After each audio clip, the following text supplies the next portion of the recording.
you take it away. Okay. So, I mean, this is not going to be a masterclass of sorts, because many of these questions for me are still ruminations about the topics that we are discussing. And part of it is connected to my PhD. So then, yes, in that part, I can take more responsibility of what I say. In the others, I think this is very early stages of these thoughts, but in a way I wanted to share. And basically is the relation between how to think through architecture and architectural projects by looking at the relation it has, or that these projects have, with the ground they occupy. So I think the presentation is organized in 4 different lines of thought that some of them are connected to my PhD and other projects I've been working on, and others are simply an accumulation of images that allow me to articulate some thinking, but I cannot claim that they are even more than that. So I just wanted to start with foundations. I was looking into the history of foundations, and obviously there are PhD theses written about that. So one of them that is actually this by one Spanish colleague, Ana Maria García Gamayo, was extremely interesting also for me, because also had very good graphic material. So for instance, this is a drawing from Vitruvius on architecture as this act of laying out the foundations. And for me, it's also a metaphorical understanding of how you prepare the ground for receiving the act of architecture, the building, the practice of architecture. And at the same time is how you prepare the ground for any type of form of organization of society and so on. So, but what you see here is a very superficial, in a way, understanding of how foundations operate. Although you see that there is like this compacting of the ground and adding material, and already this idea of the geometric Cartesian space that contrasts with the surroundings. Already the land has to be prepared, but also the land is subject of architecture activity.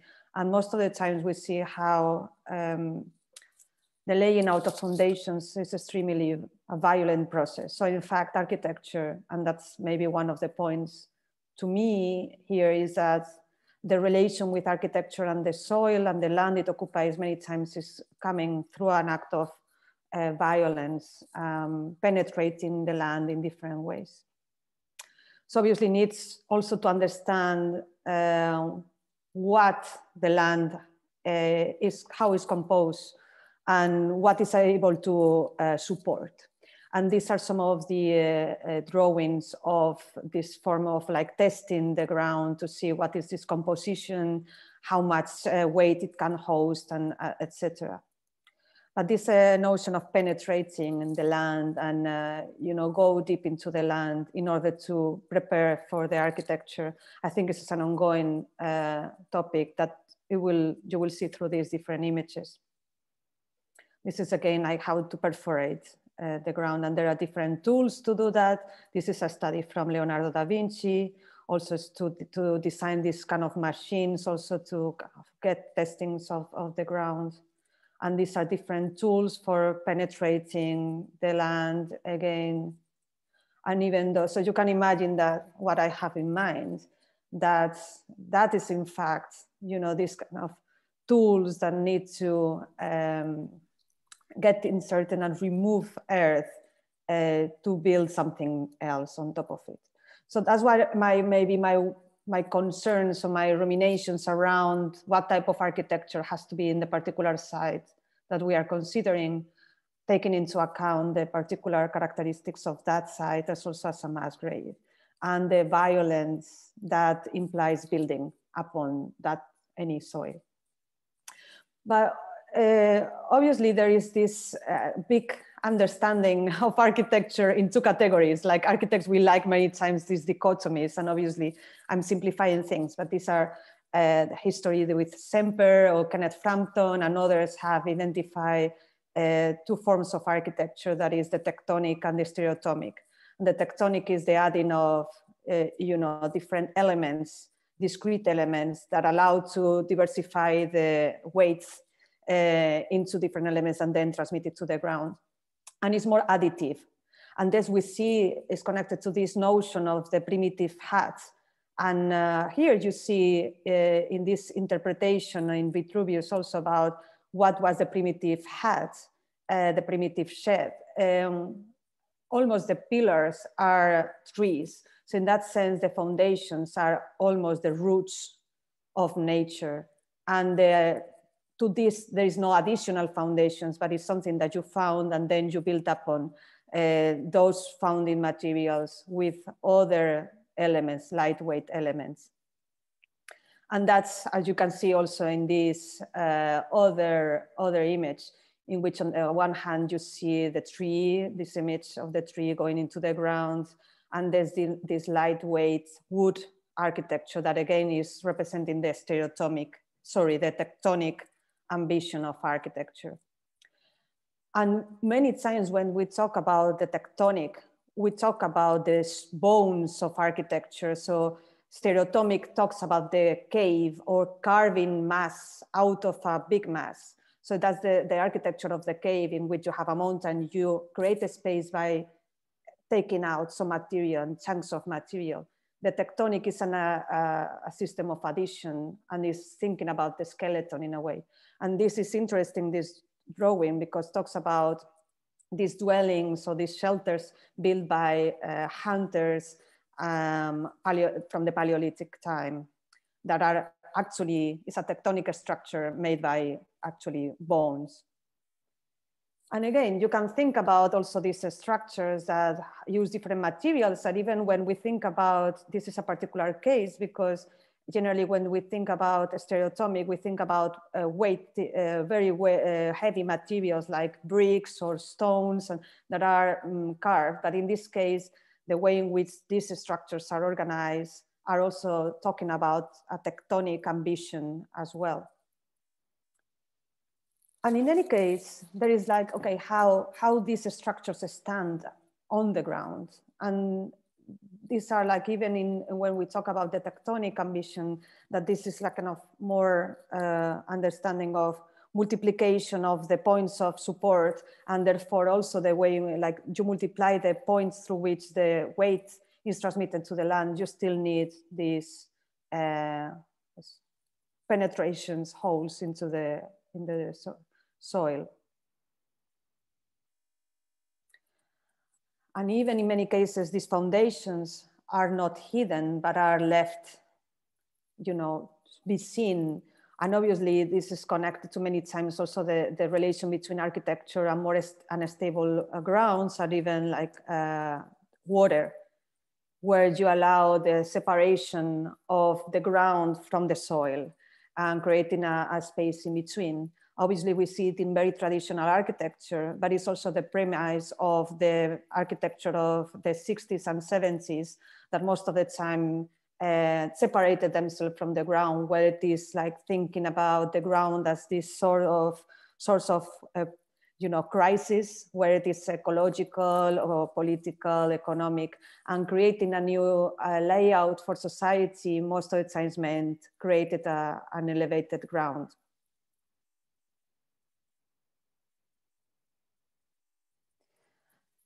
So yeah, how do you create this ground, this soil, or this level on top of the soil? And that's it. How do you create a new layout for organizing encounters? And how deep, how thick it should be? So obviously, I'm again thinking about a very light construction that is able to operate more horizontally. And again, here we have the same type of logic. But there are obviously the history of foundations have also evolved into using a lot of mass in order to support more and more weights of the construction. So actually digging into the ground and creating deep holes and filling them with mass that is able to support the structure.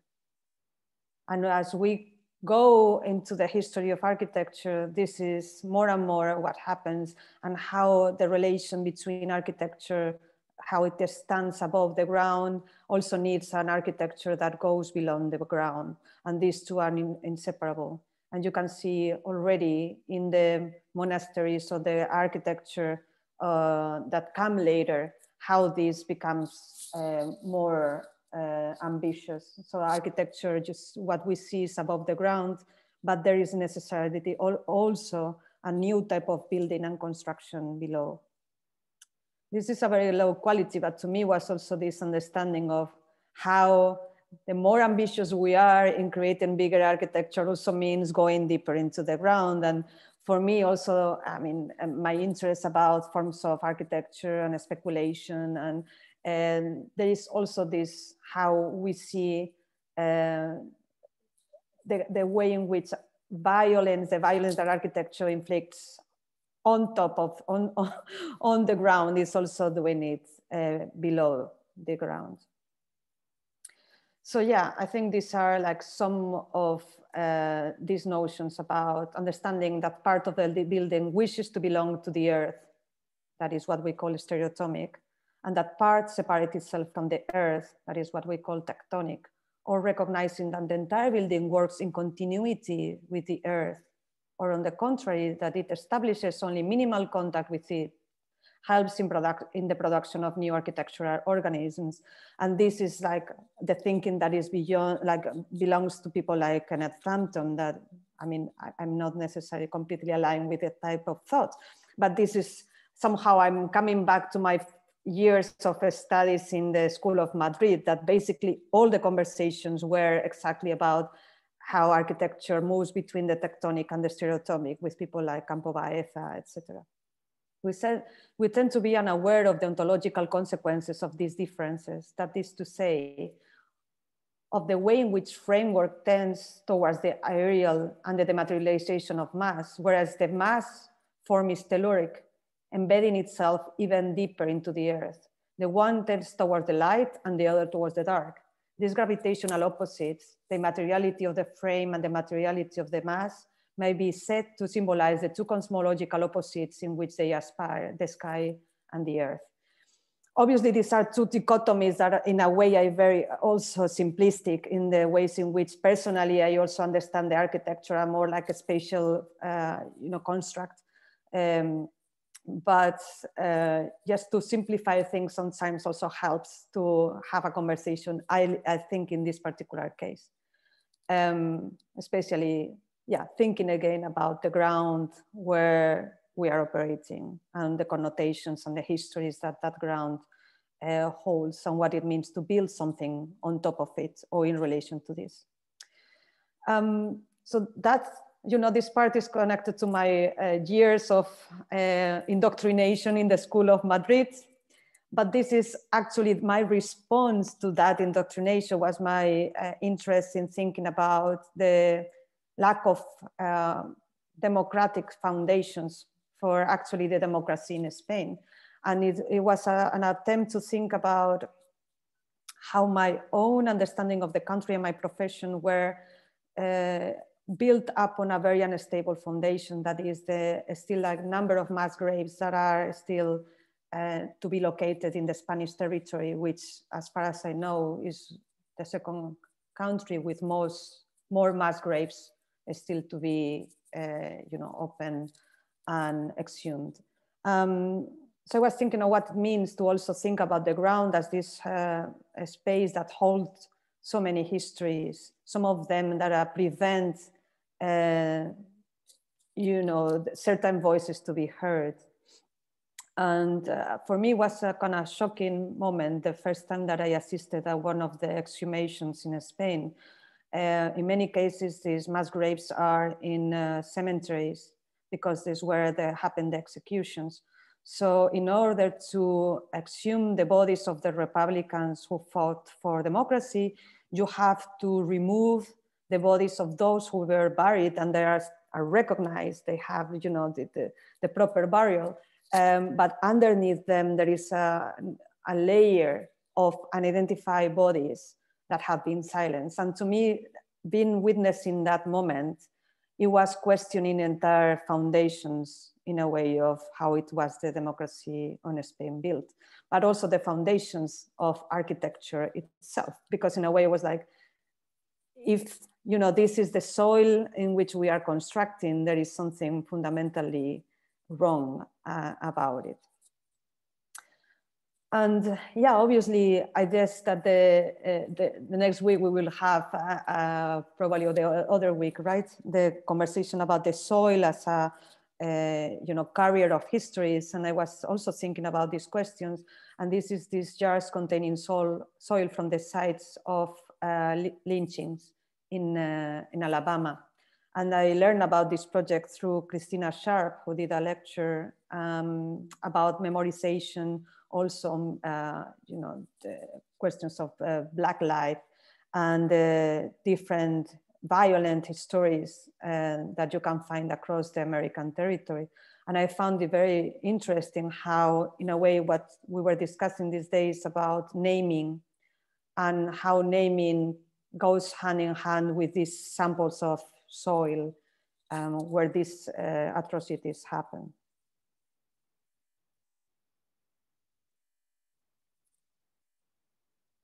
Okay, so stereotomic and tectonic traumas, intergenerational traumas. And yeah, then this part is very light. I was like, okay, if I want to think about these different understandings of how to deal with the land and architecture, what examples come to mind that are perhaps even extremes of these positions? And obviously, it's inevitable not to think about the Japanese architecture for all the reasons that we have to think, also because obviously the connection to the forces of nature, but also the cosmologies that are connected to Japanese architecture and the idea of time and space. But if you think about Junja Ishigami and this idea of the architecture as air, it's extremely poetic, and the understanding of also what this try to extreme understanding of the tectonic to the point that it almost disappears, like the elements are so thin that are almost imperceptible.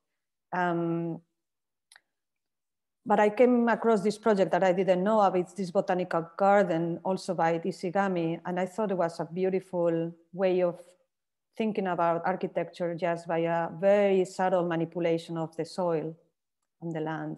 Obviously, could be a landscape architecture that has certain qualities that for me I will define as architecture in itself, and thinking how that space changes over time.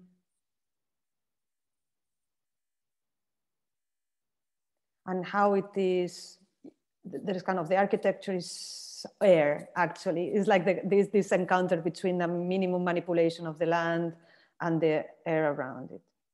And obviously there are attempts that are a bit more going into the constructive and yeah, these are other examples. And you can see again this tectonic understanding that gets back with the primitive hat, this idea of the thin elements that allow for spreading the weight of the structure through the land, through very minimal elements. This is the serpentine as well. I mean, here is like this contrast between a very heavy or apparently heavy mass in the top and then this lightness of the supports. But yeah, his entire work is about this almost dematerialization of the architecture. Obviously, yeah, there's the other spectrum when you think about the 60s and 70s, and there's multiple like installments when these notions of movement and the understanding of the land and the relation with the architecture and the land is contested through possibility of like a mobile, a nomadic architecture. So the kind of these notions of the inflatables and the architecture that necessarily doesn't need to belong to a particular space, but to multiple. And these are all images from Ant Farm, but also you know, we have Tomás Saraceno thinking again a bit about, or using these histories, this utopian thinking in order to create projects at the intersection of technology, architecture, and art.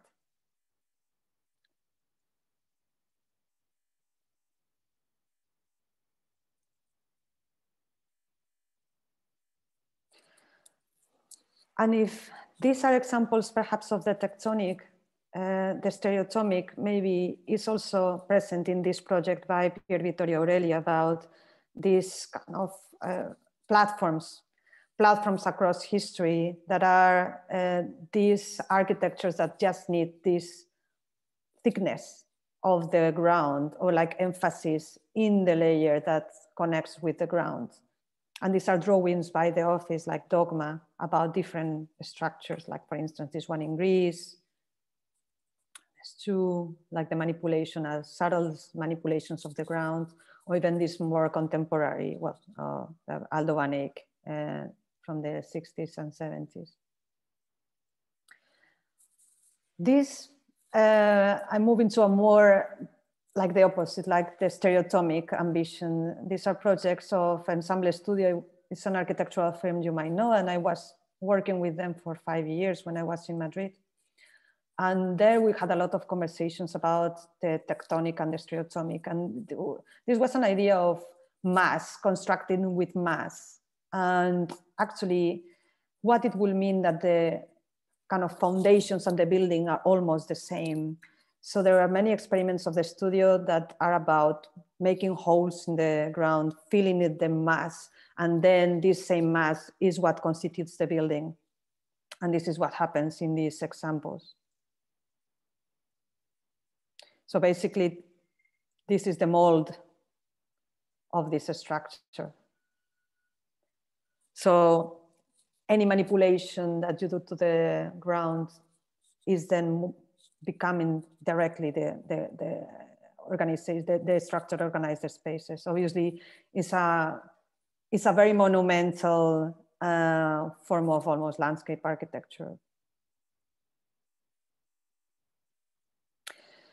And yeah, so these are like just like thoughts that were coming to me thinking about the foundations, but it comes to the research that I did for my PhD that is also thinking about architectures that actually don't necessarily have a direct relation to the soil or permanent relation to the land they occupy.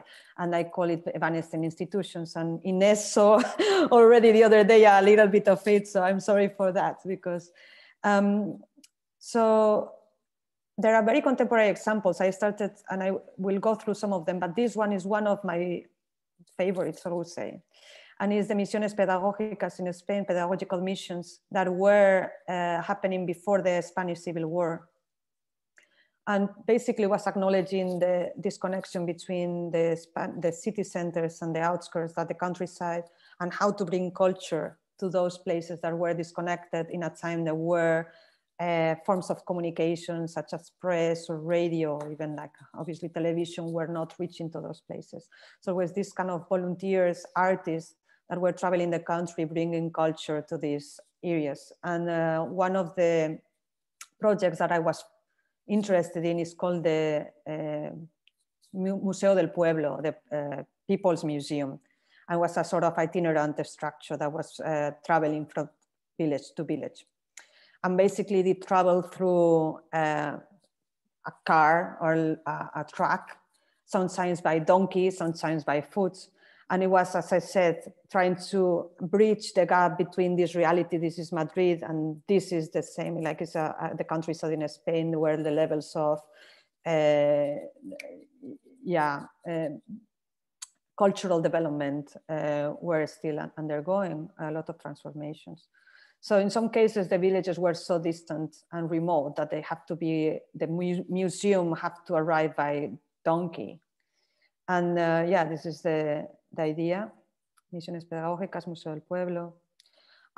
They organized a competition, and very young, talented artists, they copied somehow, they did reproduction of some of the most famous paintings from the Spanish collections in the Prado Museum and in other, like Academia San Fernando. And they, with these copies, they travel with them to these villages. And this idea was that to share the, you know, the cultural production of the country with everyone, because culture belongs to everyone in the nation. But this idea of the republic in a way, to spread also the new constitution and the new values of the republic. So it's an extremely political project. And there was not any, the idea is any single space in those villages that will allow to congregate some people will become immediately a museum. In some cases, there was not even a space to show some of the paintings, so they have to improvise, maybe showing them through the balcony of the main building in the square.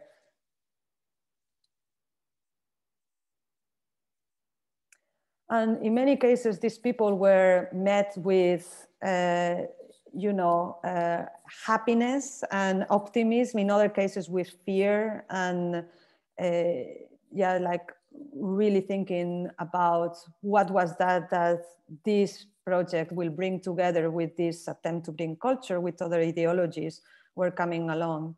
But for me was this idea of like the museum suddenly is just white sheets on the wall that transform any single space into a white cube to show this reproduction of paintings.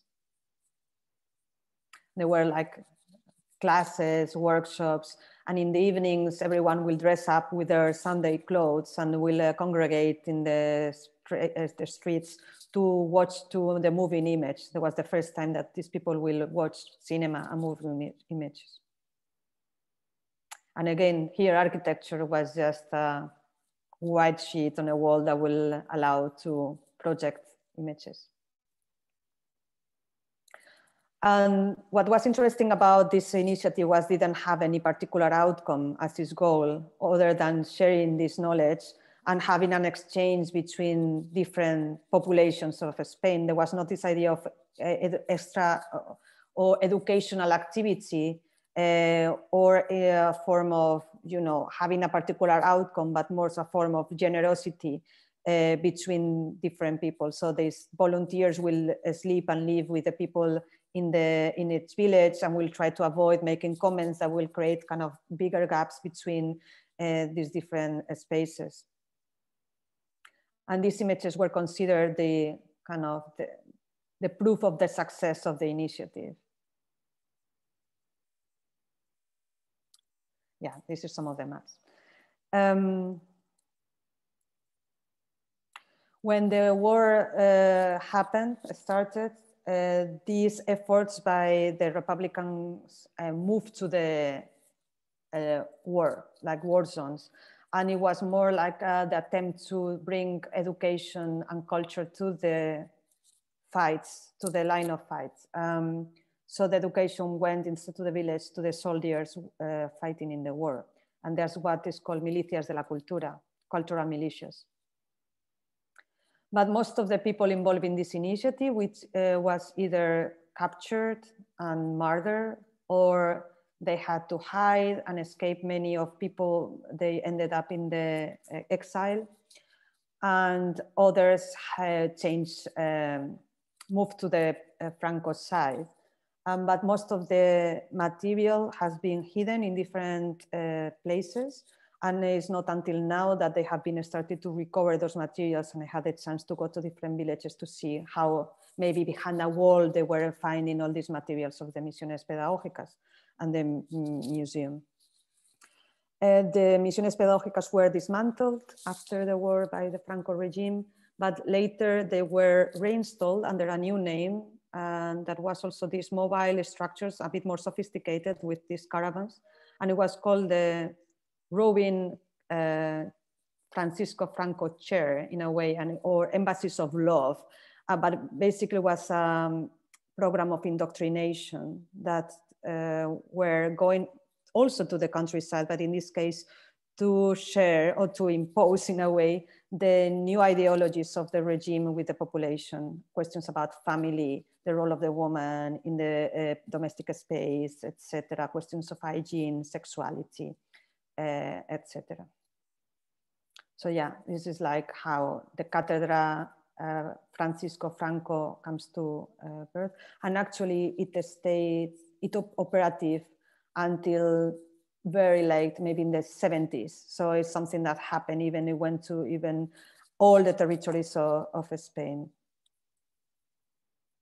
And it was organized by the feminine section of the Falange, like the sector of the Francoist ideological machine.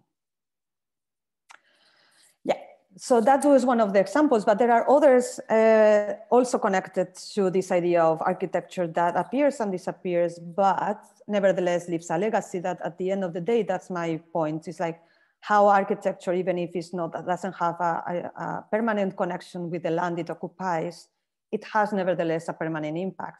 And in the case of this former example, maybe the impact was more forms of indoctrination, forms of, education, etc., that carry with them seeds of modernization as well that still are visible in the Spanish territory. And in the case of Italy and this project of the Renzo Piano in his early times was about how to, again, bridge the gap between the metropolis and the countryside, but in this case about renovation, forms of heritage and so on. And yeah, I'm not gonna spend that much time because this is very visually beautiful and explain itself. So it's how a truck can arrive to a village and just like in a few hours become an architecture. This is the archigram. An architecture where, people of the community can gather, meet and talk about the immediate environment where they live, discuss certain ideas about how to renovate certain structures from the community, and give them tools that allow them to also develop their own working.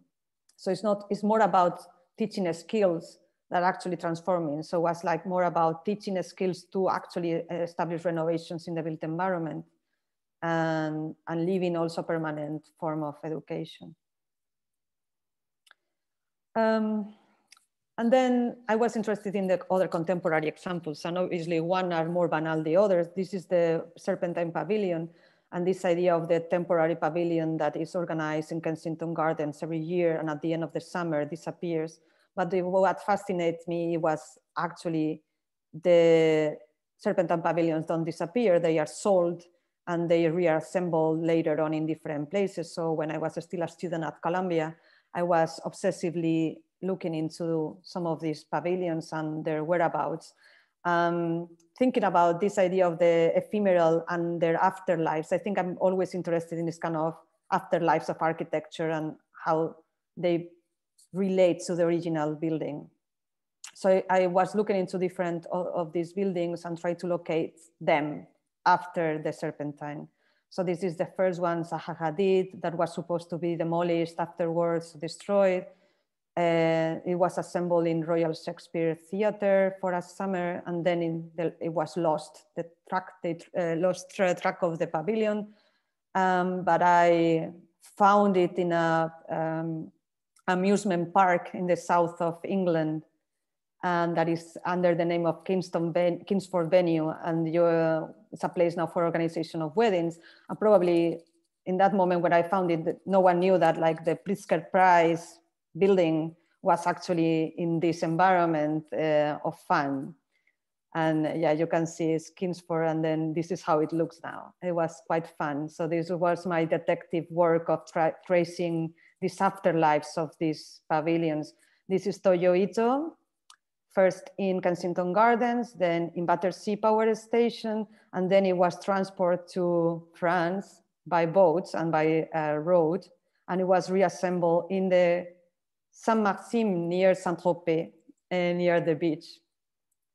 This is Franco Gehry and Kensington Gardens, later in Château Lacoste, also in France. Many of them finished in France because millionaires, they love to get these pavilions in their properties.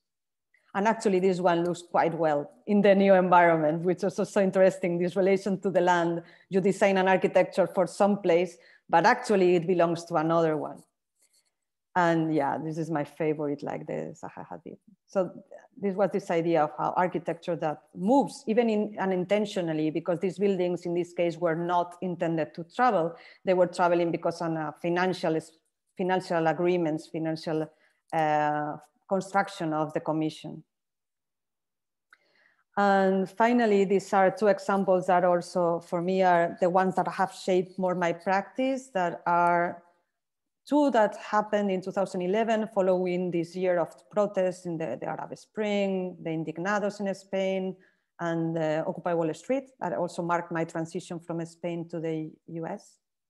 And how institutions responded to this call for a more democratic approach of institutions that are disconnected with the people. And these two initiatives, the Centre Pompidou Mobile and the BMW Guggenheim Lab, happen at the same time and with the same ambitions of a mobile architecture that, in the spirit of this project of Renzo Piano, of the Misiones Pedagógicas, always try to reach out to places in cities where their permanent headquarters of these museums will never be established, but that kind of reach out to other communities. And then again, you see this almost tectonic ambition of this lightweight structure that are able to travel, assemble and disassemble very easily. I don't want to go there, but it's like challenging a little bit with this idea of the Bilbao effect, thinking of other models to become relevant and to have an impact. And you can see the Pompidou Mobile travel to many different cities in France, most of the time to the outskirts of cities to attract new visitors. And inside, what is interesting is that kept somehow the aesthetic of the white cube, despite the fact that was an attempt to create a very much kind of populist structure. This is our engraving by Hogarth, the Southwark Fair. And for me, serves to talk about this transition from the notion of the carnival, where everyone is participating in the carnival, is not this idea of like the spectatorship. It's not there yet as a precondition. But in this engraving, you can see the formation already of the modern viewership in these two figures in the corner, where you can see that they are peeping through this machine of vision.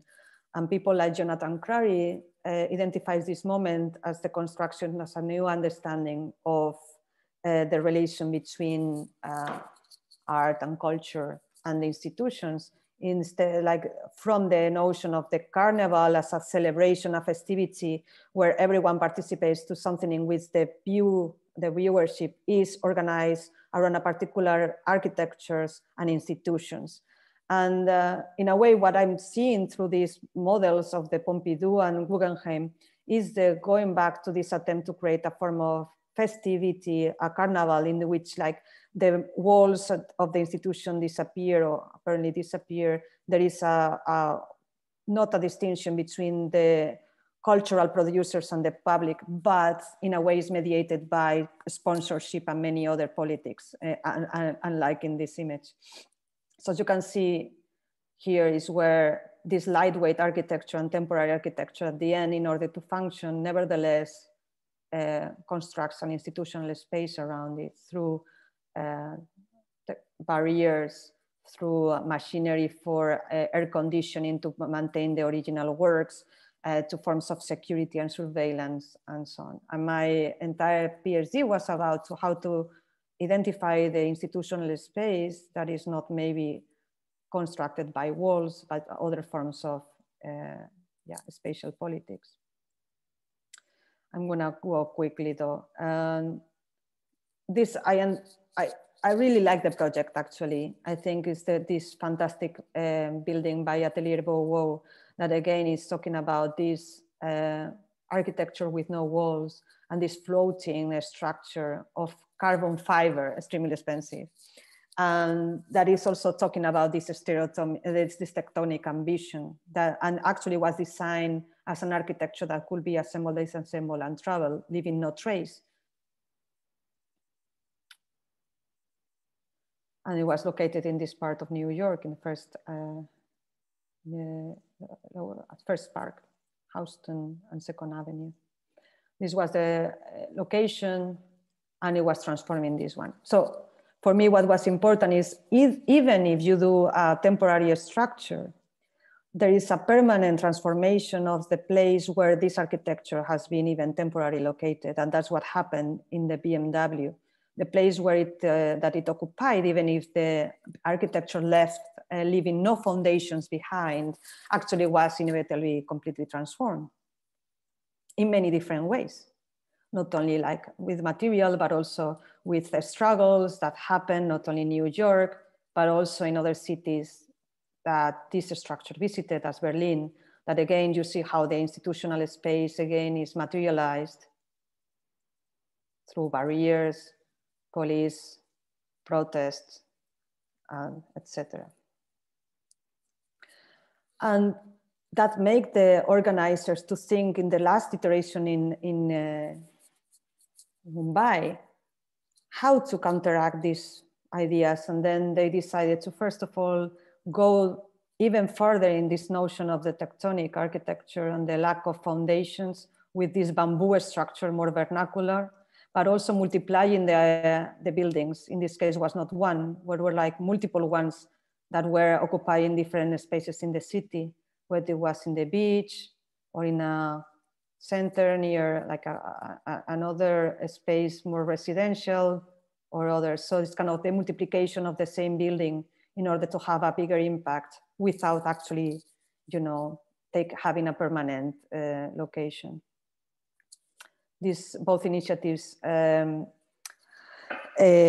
both the Pompidou and the Guggenheim were interrupted, even they were supposed to take longer after 3 years. But to me, it was pointing to something that was written by the Guggenheim years ago.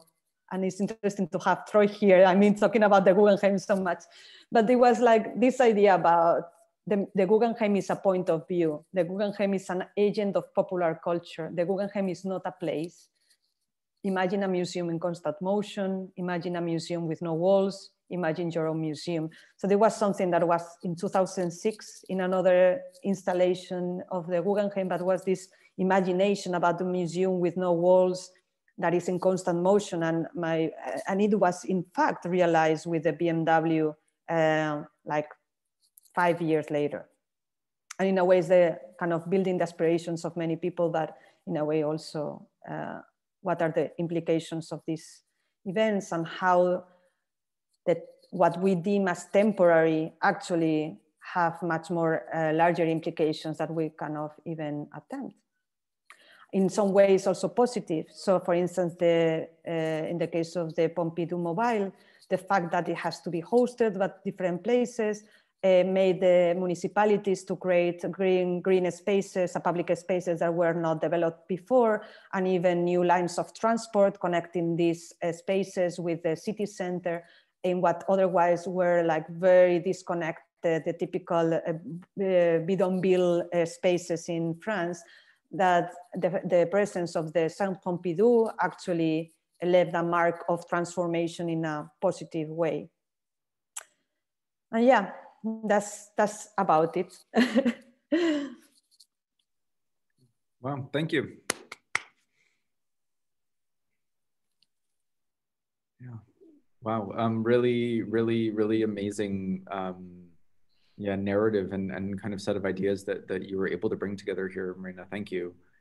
I mean, I love this idea. No, I love the way that you understand kind of the relationship between like weight and air, right? It kind of flips this kind of presupposition of gravitas, of like, you know, that like we should feel the weight of buildings. It doesn't necessarily flip it on its head, but it does kind of actually show that you know, these are still issues that kind of still need to be negotiated at the level of the architectural detail, right, and of the surface. And I actually thought it was quite interesting. You didn't speak about it in particular, but you did start out your talk about the Serpentine Galleries with the Herzog and de Meuron pavilion, which I actually think was one of the more, at least conceptually interesting ones, right? Because it did kind of acknowledge this kind of palimpsest that the ground becomes, right? So the plan was generated by taking the outlines of every single pavilion that had been there before and superimposing them on top of each other. And that kind of created this landscape of interaction, but also of memory and of trace. Yeah, but to me was a trigger because I thought also was very successful, that one acknowledging the pavilions that had been in that place before. But to me, what was a contradiction, it was invoking the ghosts of the pavilions, the former pavilions, while their bodies were actually living under another identity somewhere else. So I took that as a departure point, saying, okay, we are talking about these traces and these ghosts of former pavilions, but the pavilions are actually in the south of France, in Saint-Tropez. So that, to me, that was like the entire thinking behind. But I guess that, yeah, for me, I'm interested in the relation between architecture and time, and architecture and land, these two things, and how sometimes we always imagine that architecture, time, and land are uniquely bound together. And that's how, this idea of romantic idea of the ruin, thinking that architecture is there to stay and resist the passage of time. And that's how many monuments are thought to be. And for me, I'm more interested in understanding these relations and something that will be challenged in different way, whether it's through time and through space, but architectures that move, but what are the implications of the movements, what type of traces they leave in the places where they are. So that's kind of, I'm packing those relations in different ways. But as I said, it's still, scattered thoughts in many ways in the presentation. So I hope it helps to spark some conversations. That was my own intention. The images you showed early on in the sort of like Vitruvian set, of the boring drill bits, like those, and it's sort of like, it wasn't until you said the word violent that I it hit me in the face, but they look like torture devices. And it's like that cascade of images was really kind of potent for me, because we talk about like, dig a hole in the ground, what's the big deal? But then you see these things that look like they're literally meant to torture something that's living. And it gives you like a totally different sense of the kind of aliveness of the ground, which I really appreciate, because so I'm my sort of, how to say this? Oh, great, my daughter just got home, so it's gonna be hard to say anything now. Maybe come back to me, sorry, I have to, otherwise she'll freak out. I'll be back in 2 minutes. Can I raise something? I'm the Nazi guy in this conversation. I sent you a link to a Wikipedia article, which might be useful, because ultimately in Babin Yar we're dealing with the Nazis, and this is a remarkable piece of foundation that exists in Berlin still. I don't know if you know it, the Schwerbelastungskörper. It is one of the problems with Hitler's idea to rebuild not only Nuremberg, but especially Berlin, was that in Berlin, the soil was very soft. And so they didn't actually know how to create foundations for these enormous buildings like the Great Hall and the Big Arch. And so actually they started experiments even before the war started, as far as I know, to actually investigate how foundations would work in that soil. And there's actually a fragment of it, the Schwerbelastungskörper, which is an 11-meter large kind of cylinder, of concrete. And they were testing the ground to see how the ground was going to move. So for me, Nazism is very much related, also because of its ambition of longevity, of course, the famous 1,000 years, with the problem of foundation. And in some way, in architecture without foundations, it becomes in some way a response to that. The other thing is that that Schopenhauer, who is a very important influence on Nazism, his philosophy. He centered on a idea. He was an anti-Kantian. He was responding to Kant. The world, he calls it as will and representation, but especially the will. The world is actually not something that, that primarily exists in the mind, but it actually is embodied. And for him, gravity was the major, in some way, the major piece that architecture had actually to deal with. I mean, he was the first person ever to articulate that, aesthetically also. And Loos ultimately comes back to that. But again, in the German context, I think a rereading of certain pieces of Schopenhauer might be quite useful, because it also shapes very much, I think, the Nazi view of what architecture has to do and how it operates. Yeah. This simply as to create a kind of background for what we might want to do in Babin Yar. What we are saying, like, for instance, if I think about Nazism, well, fascism in general, obviously there is this attempt to defeat the passage of time in this structure. So where they're imagining them as how they will look as ruins, or creating forms of very deep foundations. And for instance, in Spain, the most controversial memorial of Franco is the Valle de los Caídos. And this is, almost memorial that is digged into the mountain, crowned by a cross, a gigantic cross. So I think this attempt to kind of resist this passage, and there are many passages, if you think about Nazi architecture and fascist architecture, that they refer to this idea about longevity and how these monuments are meant to resist.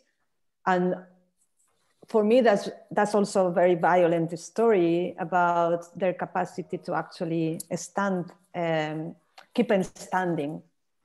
But yeah, I agree also with Troy about this when I also came across all these different machineries in order to perforate the ground, to prepare it for the arrival of architecture. It was also like a torture machine. Mm. So I guess that, my point will be how to, what type of architecture this land, so this soil can host or can hold, and what should be the relation between the two, and what type of relation we think it's worth, and is one that resists the passage of time, or is something that have implications beyond the immediate form of material aspects of the architecture. That to me, that's always what is more interesting in a way. Yeah. What could be? I just wonder, I don't know if it's relevant, but one of the observations that were made, certainly in the Second World War, when mass graves proliferated, was actually that these mass graves, the soil continued moving for a relatively long time. And it's still, strangely enough, if you go to Auschwitz, we have sites of mass graves there where ultimately the bodies were exhumed and burned, but still it's the most unstable ground in Auschwitz. It's called the Field of Ashes. And it's still, the one place where you even don't want to walk, because it becomes like a swamp or a marsh. And I don't know if that would be of any relevance. And I don't know, when you talk about, the grave sitting on the mass graves in Spain, if actually that would have been, if the long kind of experience with that second level of graves, if they would have been more unstable than the graves elsewhere in that same cemetery, if that almost would be like a controlled experiment. That is how many people identify where the mass graves were, because in some cases there were some constructions that were settling differently. Yeah. And then people might know, okay, I think this was because they were basically shot and buried in the same place, so you can still see the holes of the bullets in the cemeteries. But in many cases are big ones, so you don't know where to dig, and obviously as you have to dig, you have to displace existing corpse. It's very controversial aspect, because many families, they don't allow people to dig and under their relatives. So I think an indicator is what you say, that you identify that the ground is more unstable, and then is one of the parameters that helps to identify the exact location. I think the reason that the violence of those kind of boring devices was so I kind of like felt it from the screen. If you believe the land is alive, then they carry a totally different valence than if it's just inert matter that you need to most efficiently get out of the way to pour something into. I'm currently taking a class with a magician. It's a class on a kind of animist way of dwelling. So it's sort of like creating a magical household. And in one of the courses, he was talking about basically his sort of like basic metaphysics for dwelling in place. And the idea is if you think, so again, he's an animist, so this is the frame, but animism for him is sort of the idea that we live in a living cosmos, and that everything's related. And so if the cosmos is living, then when you move somewhere, when you start to dwell somewhere, then you have to assume that something else is already dwelling there. And that whatever's already dwelling there is probably multiple, and it has multiple histories and multiple temporalities. And if you want to dwell well, you have to be in right relation with whatever's there previously and whatever comes next. And so the idea of foundation from a magical standpoint is incredibly important. It's like, I've talked to as many Vitruvius scholars as I've ever met to try to find out if Vitruvius just didn't know anything about what was going on at the time when he lived, or if it's all been censored by the church or something, because Vitruvius is so bloody dry for somebody that was attempting to talk about Greek temples and these crazy structures by like a totally bizarre pagan, magically infused society, that to get these sort of like totally dull representations. I mean, all of book 9 is like astrology, and it's a whole book that basically by the end you learn how to make a sundial. And there was so much information floating around that time on how one deals with stars and alignments and so on. So the interesting thing about the image you showed of Vitruvius, for me, is, you know, a society that, a culture that the Greeks took a lot from the Egyptians, had a very sophisticated concept of how you lay foundations. The whole stretching of the cord ceremony, which is mostly lost to us, but has been sort of like partially reconstructed, required forms of understanding of movements of stars and time, like literally time, like time itself. If time itself is alive, then the moment in time in which you do something matters. And all of that's baked into the moment that you stretch cord, lay foundation, and so on. And for me, it goes back to this thing that the course that I mentioned that I'm taking now is sort of, if there's spirits of place that you need to sort of placate or be in right relation with, then cultures around the world through time immemorial have had technologies for doing that. And it's incredible to me that Vitruvius becomes like the surviving Bible of architecture. That's the only thing left in the West from 2,000 years ago, and it's totally unhaunted.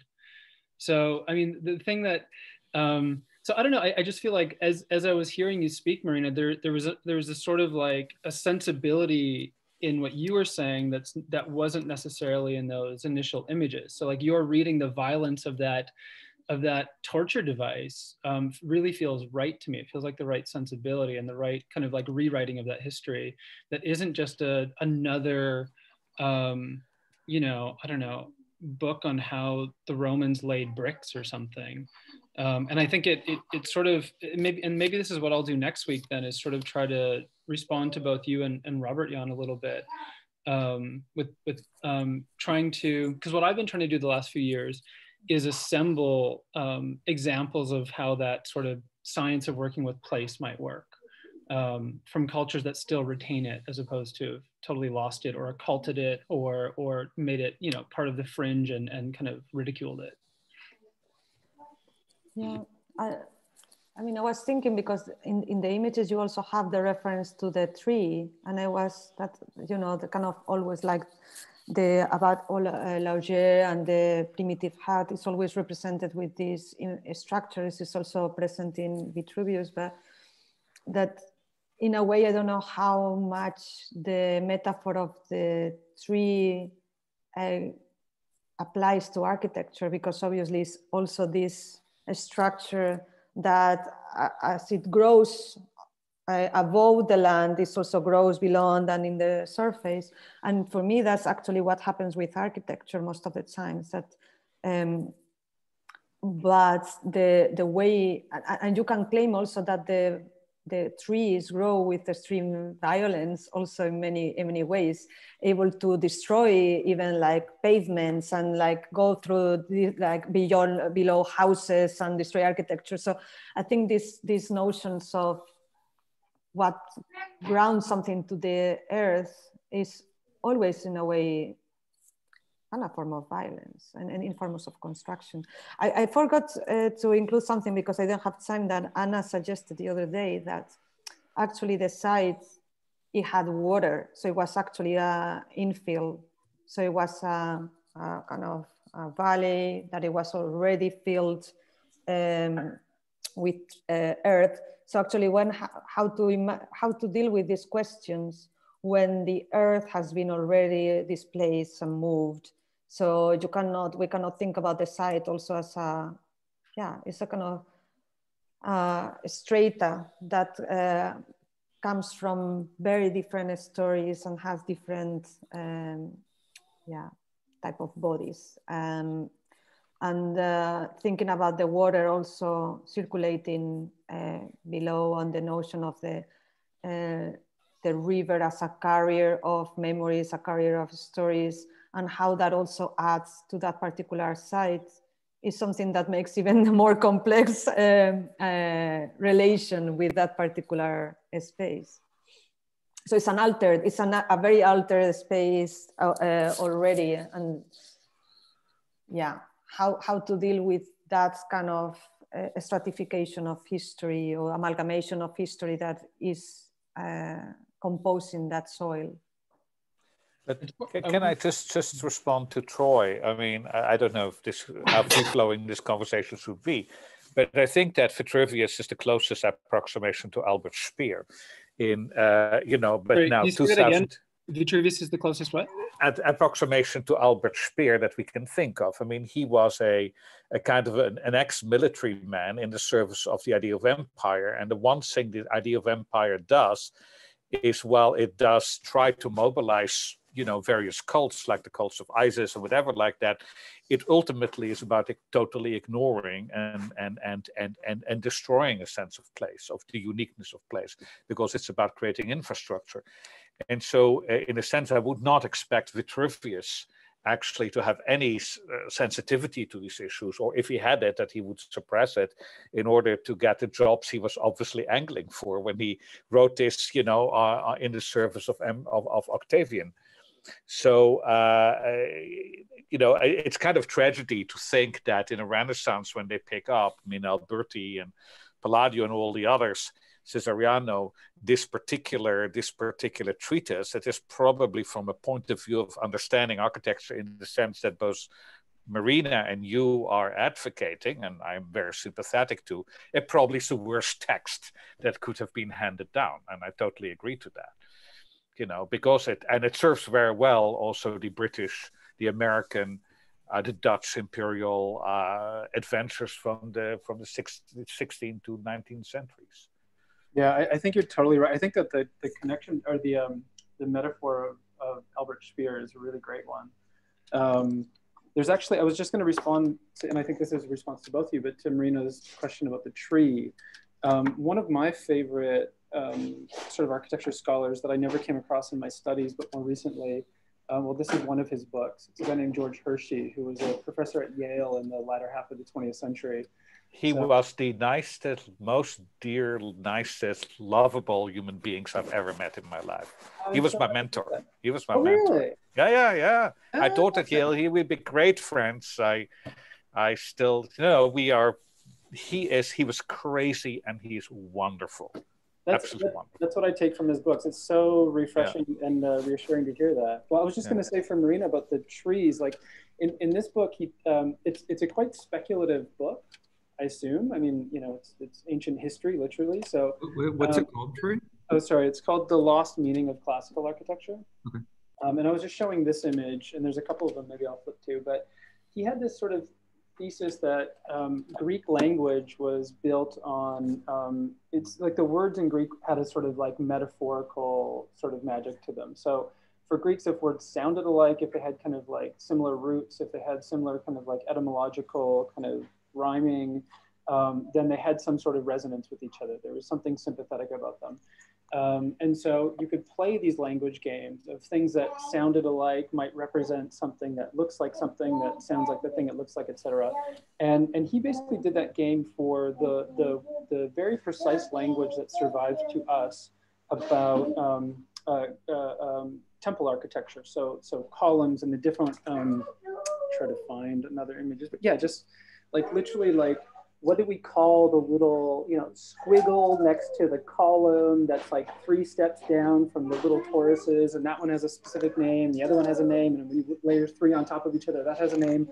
And what he claimed was that through kind of doing this game of troping, of like, well, this sounds like that, it looks like that, it rhymes with that, it's related to that, you can actually go back to the practice of sort of pagan sacrifice in the woods, where, you know, the Greeks would sort of like, you know, take their sacrificial animal and they would parade out into the woods and set up an altar.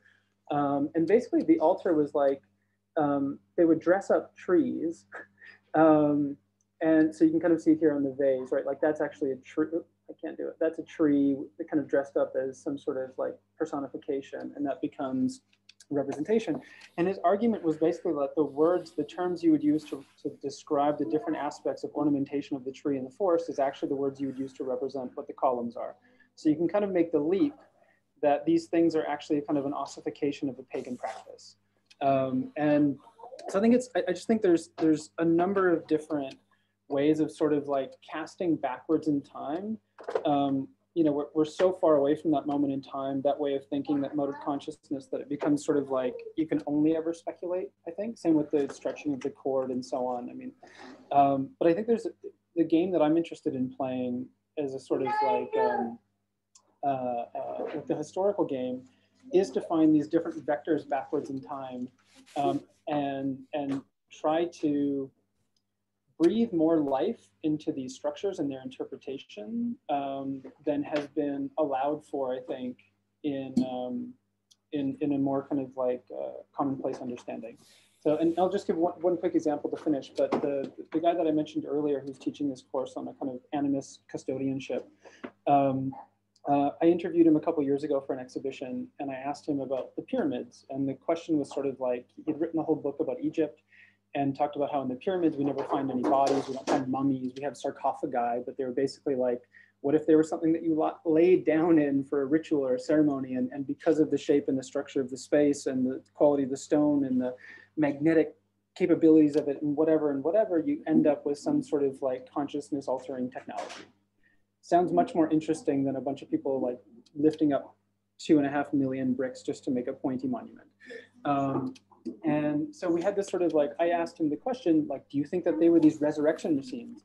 And he's like, sure, but then they were also, you know, they also crumbled and became the stones that were, you know, on the steps to the Christian basilica, because the Christians wanted you to step on the old gods to go and celebrate the new god. And then they became something new when Napoleon dug them up and slept in the Great Pyramid overnight. They became something new when Aleister Crowley went and slept in the Great Pyramid overnight and had a book translated to him that, you know, that had a direct influence on Jimi Hendrix. So these buildings have a sort of life to them. And I think like it's, for me, the tip of the spear, I guess, was these kind of boring devices, but in the same way that the ground is alive, maybe the buildings are alive. And I don't know, like just being able to say that out loud and not feel silly about it, I find very kind of liberating and helpful, especially when talking about things like memorialization. Because when they get, I'm very curious to hear what Brian Masumi has to say, but I feel like when they get so philosophical, I just find like these conversations dematerialize into like just this like language games, and you lose a kind of animating principle to them.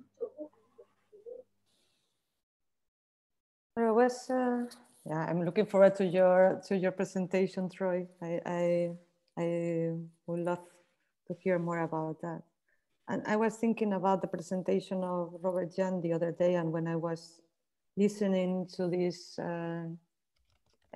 Jewish space and how the building became less and less important, and the architecture was actually this kind of temporary assemblages that were organized, or how it was shifting to the space of the domestic, or was this idea of the temporality. I was very much interested because in a way was talking about this notion of how to create a space without necessarily having a building, and how to think about a very meaningful form of memorization without necessarily building a monument per se in stone. So I think that was very beautiful. I found many instances in which I found extremely relevant in connection with the things that I've been obsessed with in the last years, and I was not aware of. So that was also very, very refreshing. Just to go back, I think that one of the issues that we have to deal with, we're dealing with right now, is sometimes things flip inside out, or they are, that it is this idea that the guts, and this is quite literally in the Greek temple, this is one of the arguments of George Hersey, that you literally hang the guts of the animals on the temple, yeah. And it's the inside of the innermost inside of the animal is pulled out. It's as if the animal is turned inside out and then hung on the temple. And he argues that's the beginning of the decoration. And of course, the pyramids actually is a very interesting example of that if you're taking Gideon's argument, in the beginnings of architecture and the understanding of Egyptian space, the Egyptians had actually two concepts of space, which were related to the Ka and the Ba, the two kinds of souls that humans had, and they were exactly opposite. So that the space for the Ba, which is our individual soul, void, is something it moves in. So we move in the void, and we cannot penetrate into the mass of the wall or the mass of the mountain. But that for the Ka, which is the universal one that connects us to the realm of the dead, and that means the realm of eternal life, it's exactly the opposite. That is, that mass is what is for the Ba, space. The mass actually is where it lives and it moves, while it cannot move actually in the void in which we, our animal-like being moves around. And I think that in some way, if we're, following now a little bit, this idea of, what is mass, what is heavy, what is light, what is impenetrable and what is penetrable, and we in some way have to realize that we have to ask is, for whom, for what? Yeah, obviously for our body, for our physical body, we need to have void, we need to have space in order to move and to do anything. But what for our spirit? Is it maybe, the Egyptian belief was exactly the opposite. So that again, so for me, when I'm looking at the pyramids, and this is just to challenge Troy's description of these pyramids, of this incredible mass of stone, one of the heaviest kind of things ever created is the pyramids in Gizeh. But on the other side, for the Egyptians, it was actually from the perspective of the dead, the world of the dead, exactly the opposite. It was an incredible void, an incredible space, created actually in an impenetrable world. Yeah, it is in some way, and I think you need to. I think we probably also need to do that flipping forwards and backwards when we think. When we said, early on, I said, I'm here. I feel part of this project because I feel related to the dead, whatever that means. I think that we constantly need in some way, and I think this is something that Ilya is also calling for, and this is why I'm, in the end, I'm interested to work with him, because I think it's actually an interesting proposition. How does whatever we do there look from the perspective of the dead? Which in some way, crazily enough, I think your your Spanish Civil War mass grave sitting on top of the nicely bourgeois graves. You know, how does actually look those bourgeois graves that were dug above it look from the perspective of those who were laid in that mass grave? I mean, if you were to reconstruct it, because even your image was of course looking from top to bottom, but how would it actually, what would the drawing look like if you actually flip it upside down? I don't know. I mean, I'm just speculating, thinking up loud.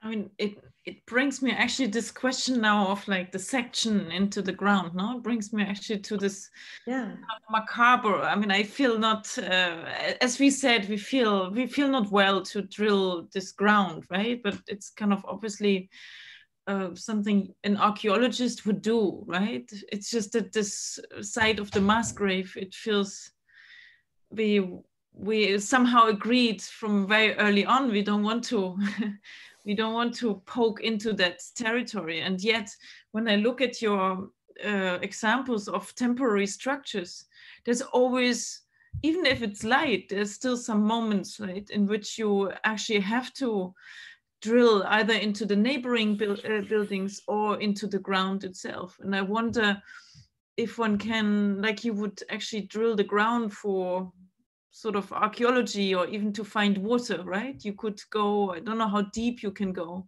but you would come out with these kind of test pipes, right, of ground that would have all the layers of seeds and sort of specimen of various times. And that would be so beautiful to have that. Yeah, you mentioned that like some weeks ago, and I thought it was such a needed image, no? Like to have that, to know what is there, what we are dealing with as well.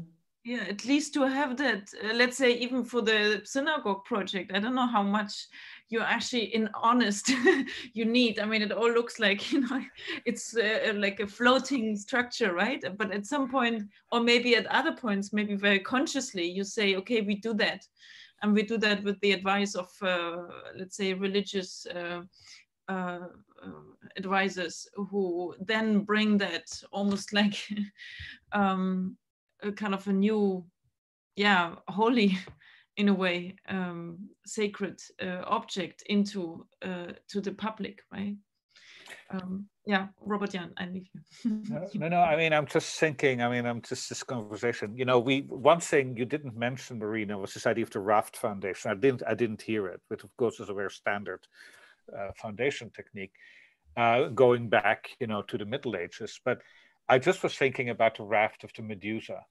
Just as a, you know, I don't know if you have not only the painting, the very famous painting by Géricault, which is a fascinating one, but in fact, you have this fantastic report that was written a year or two afterwards, which actually has the whole plan. They have a forensic analysis of the raft itself. And it's one of the projects that I'm more obsessed with. I am thinking I would like to hear actually a presentation for our group on the raft of the Medusa. It's such a crazy endeavor of Géricault to do that. Is so fascinating. Yeah. But also the way how immediately when the report was created back in France, how they created this forensic investigation of what that raft actually was, you know, and there is so much there. I mean, the symbolism. So I don't know. I mean, if that's your obsession, I would like to hear you talk about that. I think the one person that I heard that talk about that very beautifully is Jonathan Crary.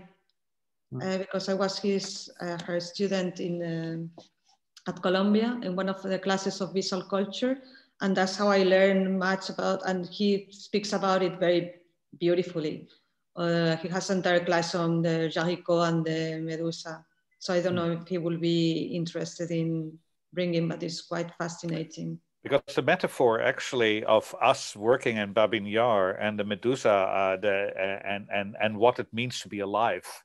Yeah, because it's investigative journal. He did investigative journalism in a way in order to actually then it manifested in the painting. But behind that, the painting that you see, there are so much, like you say, reports. And then he was drawing corpses to see how they will be decomposed by the water and the sun, and it's quite amazing. Yeah. Wow, I have no idea about any of this. I'm like, I mean, I know the painting, of course. It's very important because it talks about, this group of people who stays in the derive in the ocean, and there are episodes of cannibalism and so on. And it talks about very much also about questions of migration in many ways. It has been used also in the recent years to talk about the tragedies of the sea and what it means to be in the derive in the middle of the sea, waiting to be rescued and so on. So it was. Okay. Yeah. Hello, I feel that I missed something very important. I know that partly what I miss I can get through this recording is Marina presentation, but you was in the middle of such interesting discussion. Yeah, I mean, we were talking about foundations and then also Inés was talking that maybe Inés you can ask Ilya if that's possible also to do what you were proposing. Yeah, we had this, I think we once spoke about that when you have to do at least a small foundation, a little kind of a post only for a building, that when you do that, you do it once, but very consciously. And it becomes it's kind of this technical drilling where you actually take a section from the ground. You do it once, right? And as if you do you not only will reach to the layer of the bodies, but even deeper, and actually can tell something about that kind of layering of that history. And I'm actually very interested in these kind of cross sections. And I guess when you look at some of the buildings that have been built near the site, maybe this has been done already, right? So even if you would just look down their foundations, you actually, these kind of intrusions have been done already. But it might be something we will encounter once, even for the synagogue, you might have to do, just that it doesn't swim away. I guess, to be perfectly honest as an architect, I think at some point it's not flowing on hanging on clouds. That's why we drifted to the Medusa. Floating foundation, the raft.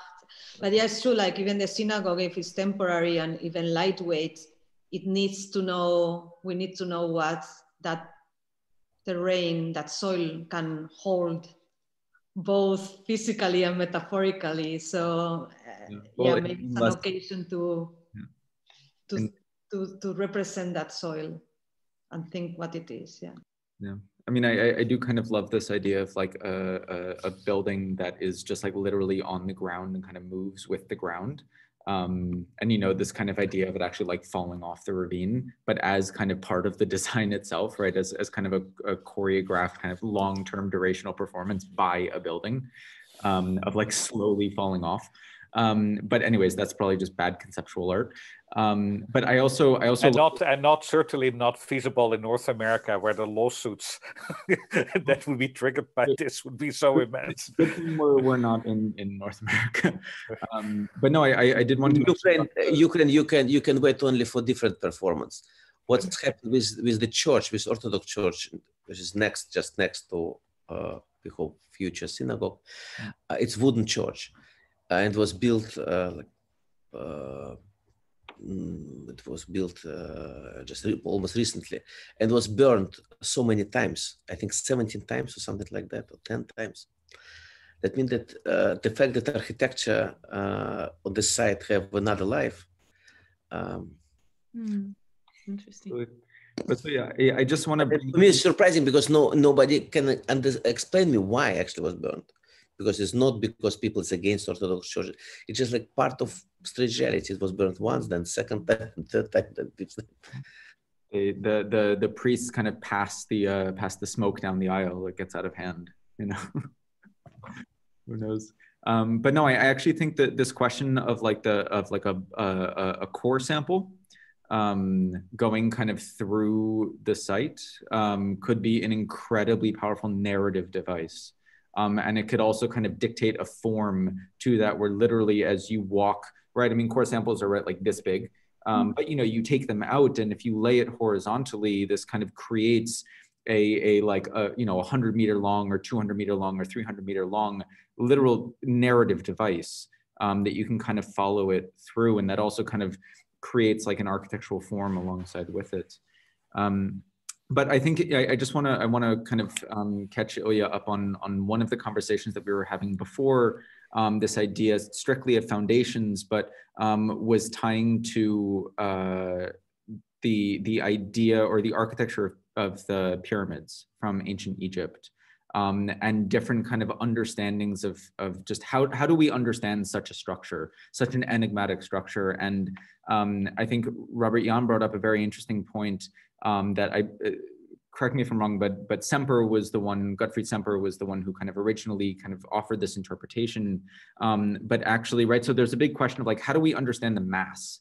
Because it's so big and it's so solid, and there's actually such little space for humans, for people who are alive.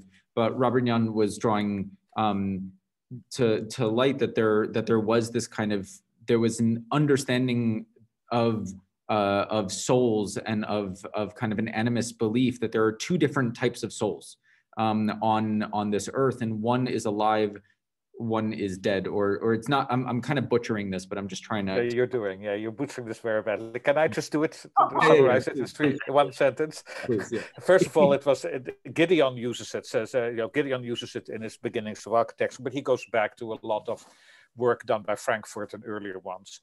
And the major piece is that we each of us have two souls. We have a personal soul and we have a universal soul. And the question is, for your resurrection in the afterlife, you need to get your personal soul to connect to the universal soul. Personal soul is Ba, and the Ba lives for us as animals with a Ba. We live in space as we experience it, you know, with our senses. That is, we move in the void, we move in space. However, for the Ka, which is the universal soul, which we need to connect to in order to have eternal life, it's exactly the opposite. The Ka actually is the soul that lives in mass, in stone, only in stone. And this is why, and the great invention, it starts out with the mastabas, but it's really the Great Pyramid in Saqqara of Imhotep, where they create this city, the copy of the capital city, but everything that was void has become mass. It's basically a Rachel Whiteread kind of project, you know, which they did. And that is how that Ka can live. And so this is why the pyramids are in fact not mass, but they're actually big voids when seen from the perspective of the universal soul, which is the Ka. Yeah. And so this is why we need to, and this then led to my little rant on we need to simultaneously, and this is when I invoked you, Ilya, with approval for once, where I said that in fact the perspective of looking at this project from the perspective of the dead is actually something that we need to do simultaneously while we're looking at it from the perspective of the living. And these might be exact opposite conclusions of what we're dealing with. What is what? It's so great that you talking about this. It's absolutely right, and it's absolutely I have the same feeling and understanding. And what we try to do in a level of small exercise with this mirror field is that what we try to make, that you have one point of view when you look at it from above, and another point of view when you just exist there. But then there's the question, right? Like, do the dead have eyes? Can the dead see? Well, I'll maybe say something to that. In Aboriginal Australian thinking, well, first of all, it's hard to universalize that. Obviously, there's many different kind of cultures within that larger culture, but the one that I'm most familiar with, they talk about four souls. right, or 4 different kind of pieces of soul. And of course, that's only what they'll say publicly. As you kind of go up the chain of understanding, things get more complicated. But it's you're like, it's quite. You can't hear me? Yeah, not very good. If you speak either louder or somehow closer to your. Yeah. Okay. Is that better, Bunny Jazz? No? Good. I can kind of hear you fine. Yeah, it's fine. Okay. Okay. Well, basically, in Aboriginal Australian culture, one aspect that I'm quite familiar with is that the language of spirit is metaphor. And so when you say, Nick, you just asked, do the spirits have eyes, or how do we kind of see things from the perspective of the dead? One thing that I think, for me, one interpretation of what the Egyptians were doing, and this is actually, John Anthony West, who was sort of like an alternative Egyptologist, he basically figured that he was like, the Egyptians are a single issue society. They're exclusively interested in what happens in life after death. So you get these kind of massive pyramids that are dedicated to that sort of like crossing the threshold experience. The Books of the Dead, the pyramid texts and so on, basically are sort of like user's manuals for how one kind of crosses over, which I think is actually a fairly decent understanding. In Aboriginal Australian society, the concept of metaphor, I think, is actually a pretty useful one, because it's not just this single issue idea. It's literally, how does one create an ongoing relationship to be in right relation with the more than human world, whether that is embodied through stone or plant or space or place or whatever, or the role of human. And basically what they mean by metaphor, I think you can also pick it up from other sort of traditional societies as well. So, for example, I think it's the Anishinaabe, maybe it's the, anyway, so in a society in Peru, a kind of Amazonian society that I was reading about recently, they use the language of metaphor to talk to spirit, right? So when you're sort of, and in that case, they're using kind of plant sacraments, right? Like ayahuasca and stuff like this. And so when you have conversations in that state and you try to bring information back into a kind of waking state, you can't use basic language. You can't use strict language, because it basically crashes into that other side, the side of the dead. So you have to use a twisting language. Twisting language, for example, instead of saying jaguar, you say basket, because the skin of the jaguar has a similar kind of weave to it as the stitch on a basket. Or for anaconda, you say hammock. And so it's almost this like Cockney rhyming slang, by sort of, and it goes a little bit back to what I was saying earlier, and Robert Young as well, about George Hersey and this idea of kind of the troping of Greek language. Being able to use metaphor as a way to not be strict and precise and scientific. It's a way to kind of be multivalent in what you're saying, and therefore the kind of the communication that might be possible, or the way of, having a kind of perspective experience of the dead that may be possible, is not kind of shattered upon doing the flip that Robert Young was talking about, if that makes any sense. So basically, I think like having sophistication about what we mean when we say metaphor, I think is very important. And maybe that's something I'll talk about next week as well. Yeah, I just sent you a link, by the way, just to the wiki article on Dybbuk's, which might be, because it's a specific Ukrainian, Jewish, Ukrainian, and Belarusian tradition. This is idea of the way it has to do with haunting, the way the dead remain with us, and especially in the case when somebody has been murdered, when somebody has been wronged, the spirit actually starts inhabiting the wrongdoer. And there's a wonderful television program was made, Genghis Khan once, which has never been made available on YouTube or so. But I mean, you can find it on YouTube, but it's an amazing story about Dybbuk's. But I think that if you're looking at folklore in relating to if the dead can see, yes, the dead actually see within us. They are within us. Yeah, but they see without eyes, I guess. They see with our eyes. Yeah. They're basically called conscience. They're our conscience.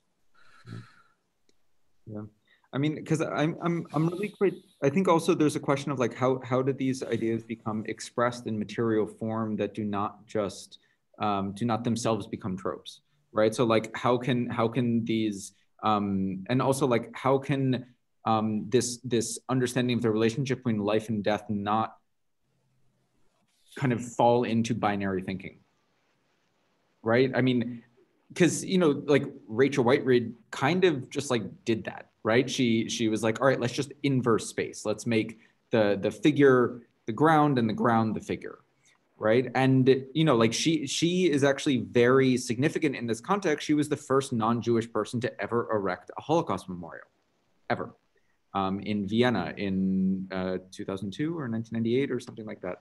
1990s, yeah. So there is something I think very significant to this idea that would be very interesting to think further. Yeah, like what does it mean to think materially, or maybe it's not material. I mean, maybe Troy, you know, with this idea of metaphor, it's actually more about kind of symbology and more kind of figure. But yeah, what does it mean to build a space that is, it's not even about like the more than human or the non-human. It's like, because it is the human, but how do you build for this kind of fundamental unknowability, but like constant presence that is inherent to life, right?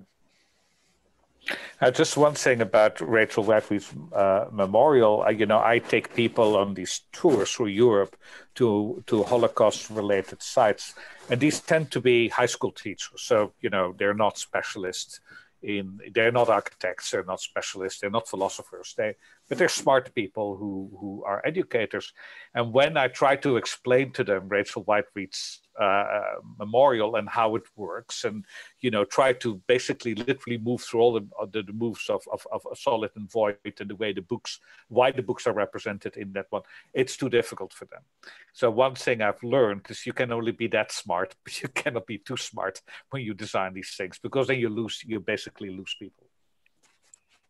But I think that there is something very, I mean, something that draws me to it, which maybe does kind of stand and is maybe more kind of just a bit more universally perceptible, is the impossibility of access, right? Is building the void, right? I mean, this is also kind of a long legacy. It's not a long legacy, but right, this is one of the kind of like most subversive elements of Mies van der Rohe's Barcelona pavilion, right? This space in the middle that is a void. It's built there, you can see it, it's given this kind of ghostly appearance, but it is impossible to access.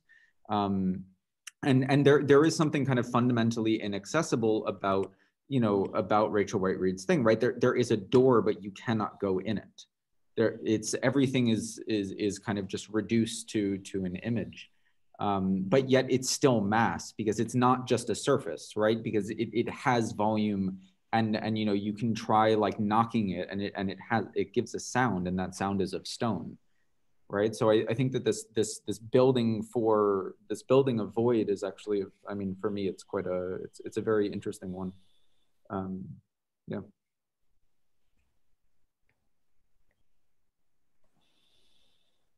I think there's also maybe something that I wanted to bring back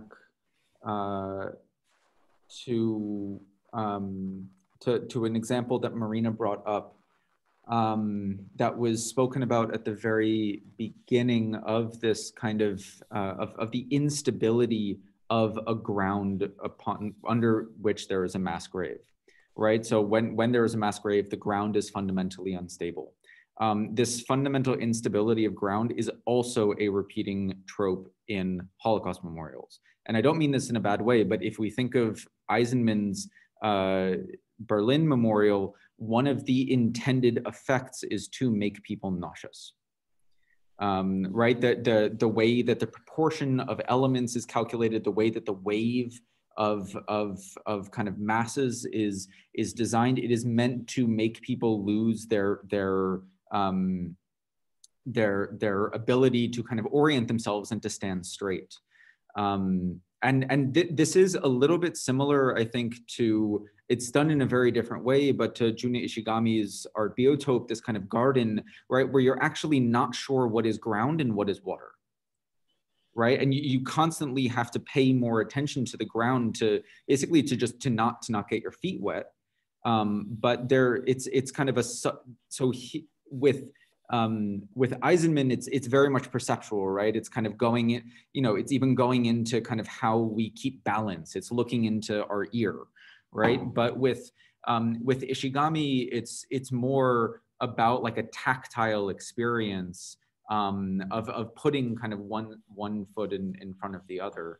And also then, of course, with these different materials, how you can recognize difference, right? I mean, this image that you showed, Marina, of it in winter, right? Where one surface is covered in snow and the other is ice, right? These different materials, they have different properties that smell different, that look different. It's a reference because there is also the other dimension that is the discursive understanding of the instability of the ground. And it's something we talked about previously, but I didn't bring it because I thought it was too much, but it was like this discussion about, the Mark Wigley reading architecture through Derrida and thinking about also the questioning the foundations of architecture. And so kind of this idea also how the foundations of the discipline itself and then the stability of the grounds that allows to rethink also the discipline. So you think about the ground is actually unstable. Also ask for a reformulation of the postulates in which you are constructing your building in a way. So I think that to me, that's interesting in the site, if you start to consider the ground as unstable, instead of just a kind of a solid surface on which to locate something, then the way in which you think about building changes inevitably. And the idea of architecture that you will apply in that site inevitably has to reformulate its foundations as well. So yeah, that kind of obviously the constructivist show and the construction in architecture that obviously is a particular understanding of the constructivist, the construction in philosophy, but still in a way very literal in many cases, but interesting nevertheless. But I'm also thinking kind of the flip side of this kind of necessity of rethinking architecture if there's an unstable ground.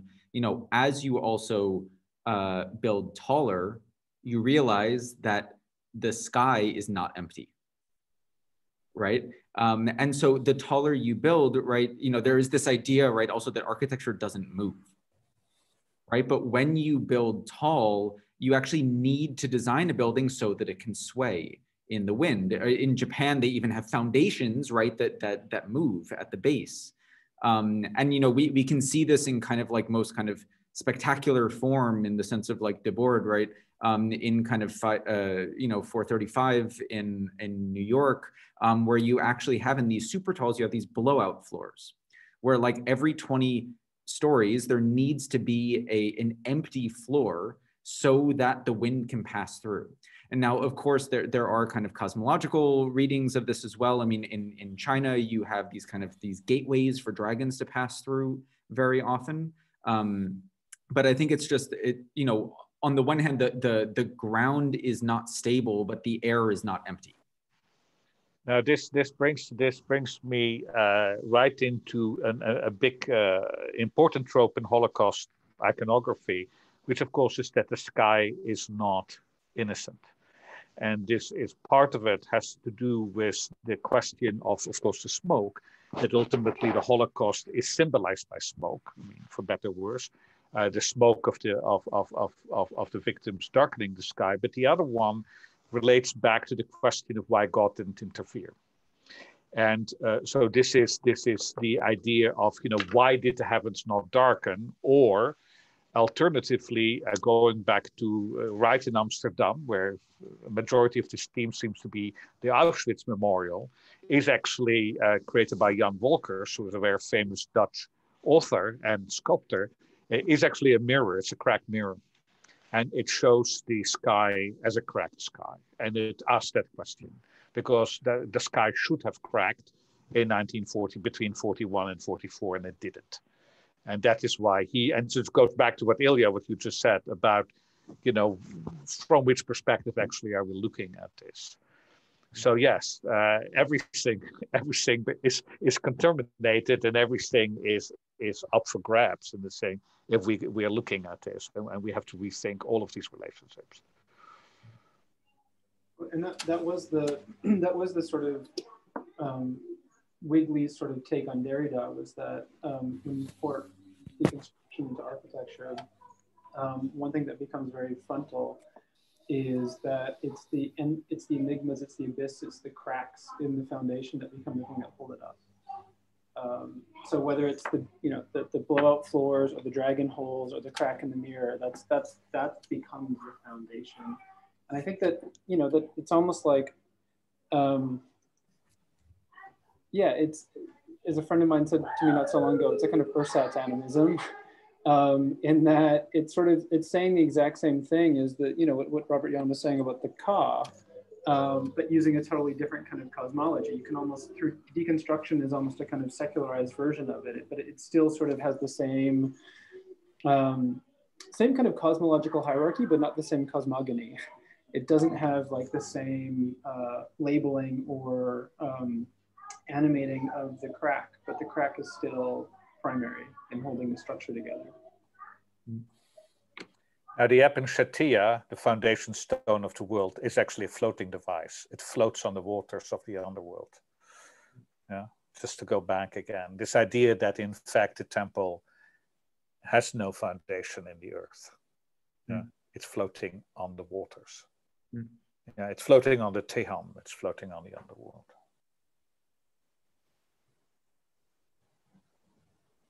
This is spinning quickly out of control. Not that we should have control, but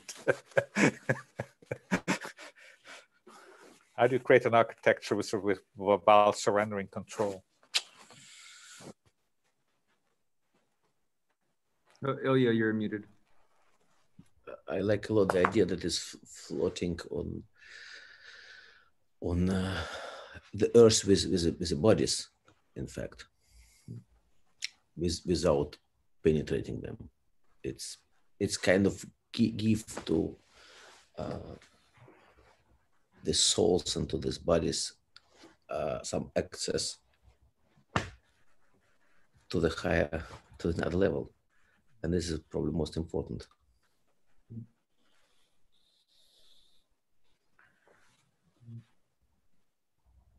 There's a beautiful metaphor that actually Wolfgang Borgert was a German writer, and he died soon after the Second World War, but he created a number of stories in 45, 46 when he came back from the army, and one of them is called Bilbrook.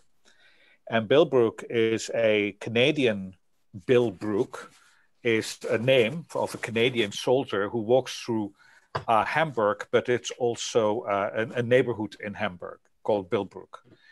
And this Hamburg was the most heavily destroyed city in the Second World War. I don't know about Stalingrad, but in any case, in Western Central Europe. I mean, nothing was left after 43. And he walks through this city at a certain moment, and there's nothing left through this neighborhood. The only thing which is left are chimneys. And of course, chimneys are in most buildings the most stable structure because of the nature of what they are. When you go through North America, you find everywhere where cabins used to be or log houses used to be, they have disappeared. The only thing that still stands is a chimney.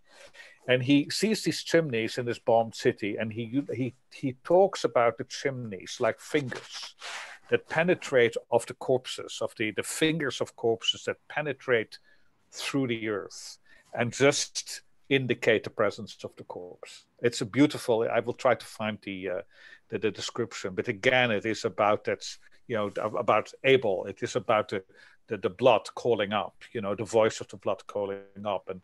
And I think there is quite a powerful set of metaphors to deal with that. So I don't know why I mentioned this, because but I guess Hamburg and Kiev, it's really, I think, a single sense of that we need to shift the horizon from the horizon that is below us to the, we need to flip it 90 degrees. I think also our understanding of the project. We need to see with the eyes of the dead. Also see with the eyes of the dead. I mean, thinking about that. Sorry. No, go ahead, please. I just wanted to add, why not also the eyes of God after all what you said? So we started from seeing it from, let's say, the burial, but also when you ask, why did God not do anything about that? So I think, yeah, and I have this image of an aerial view on that side as well. Marina, sorry, move on. I was thinking about that. Obviously, we're thinking about what will be that sample of the terrain that we can inspect, that section. But thinking that whatever, if it's even a temporary building, whatever we do, even if it's like a landscape approach like Ishigami, there will be some movements of earth.